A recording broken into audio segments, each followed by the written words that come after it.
Hi, I'm back with the fifth in our Pride Month series of videos.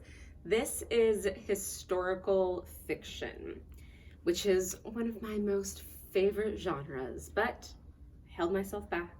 There's only 5 books that I'm talking about, including 2 series. You're welcome.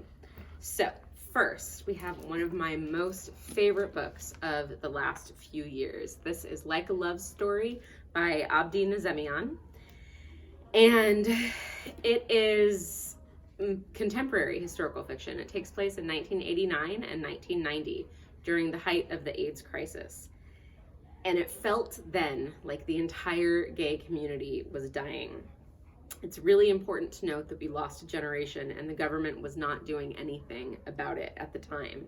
There was a pandemic not so different than the one we're currently living in, but they just didn't care about the people who were affected most in this country. It was a hard time to be a teenager and realize that you were gay, especially if you were an Iranian immigrant, like one of our main characters, and like Abdi himself. Our other 2 main characters are a set of really, really glorious best friends, including one boy who is very out and proud and very, very wealthy and not always cognizant of the privilege that he gets from his wealthiness. From his wealth? Yeah, I can talk, whatever, it's fine. From his wealth and his whiteness. I'm trying to say 2 words at the same time. And it's about their friendship, and it's about falling in love and falling out of love, and what you do when death is all around you and all you want to do is live, but you're terrified.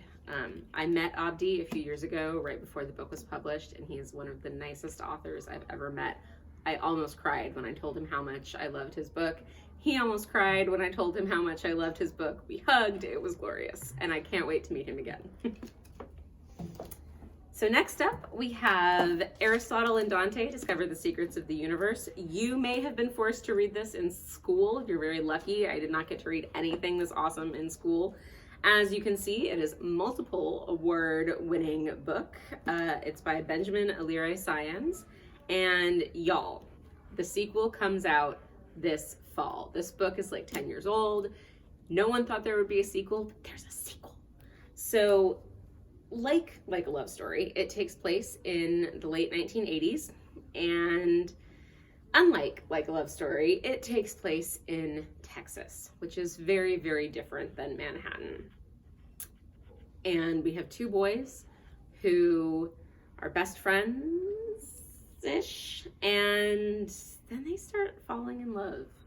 And that's weird, because they figure that out, but it's weird in 1980s Texas to realize that he might be in love with a boy. It's beautiful. I just can't say enough synonyms for gorgeous when it comes to this book. And honestly, I cannot wait to read the sequel. So here you go. If you didn't have to read this in school, read it now. You won't regret it. Next up is one that I actually don't have a copy of because it is checked out everywhere. It's a very short poetry collection called October Morning. Morning, Mourning. It is a series of poems about Matthew Shepard's murder. And if you don't know who Matthew Shepard was, he was murdered in a hate crime in Laramie, Wyoming in 1997. And this is a thing that put a shadow over my entire childhood because it was horrific what happened to him. And it was horrific for him, it was horrific for his family, and it was horrific for the community, frankly. There's a very amazing play written about it called The Laramie Project, because all of those people had to come to grips with what happened in their town. And Matthew's parents had to deal with what happened to their child. So it's a quick read, but it is intense. Do with that what you will. Next, we have the first in a really glorious trilogy that I love. It's called Walk on Earth a Stranger, and it's by Ray Carson. The next one is Like a River Glorious, and book 3 is called Into the Bright Unknown. This is historical fiction, but it's historical fiction with a slight fantastical twist. It takes place in 1848, and our main character can magically sense gold. And when her parents are murdered, because of her power, she has to disguise herself as a boy and travel on the Oregon Trail to California. Because, of course, a girl could not travel on her own. This book takes place during that journey.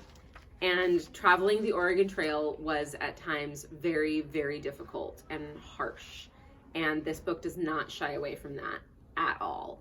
It is also sort of tangentially queer. A couple of our secondary characters are the queer characters, but honestly, they're wonderful and they stick around for all 3 books and are really integral characters to the story. Our main character would be completely lost without them, and they're really, really amazing guys who are beautifully well written. You will love them, and you will love this whole series. So, enjoy. Next, we have Gentleman's Guide to Vice and Virtue, and its sequel, The Lady's Guide to Piracy and Petticoats by Mackenzie Lee. And the 3rd book comes out this fall. You're welcome. So this, again, is really great historical fiction with a slight fantastical twist, which I won't tell you because that's a spoiler. Just know that it is there. And it takes place in like the 1790s, which is not a time that you hear a lot about in fiction or see on TV or anything like that. Georgian England, it's just not a thing. If you're reading about that time period, it's the American Revolutionary War, but this has nothing to do with that. So back then, aristocrats would send their sons on tour. It's where we get the word tourist from, around Europe. And basically it was just like 6 months for them to go to lots of fancy parties and sow their wild oats. So our main character is sent on tour with his best friend, who is biracial, and his little sister pops back up again. And let's just say that things go horribly awry very, very quickly.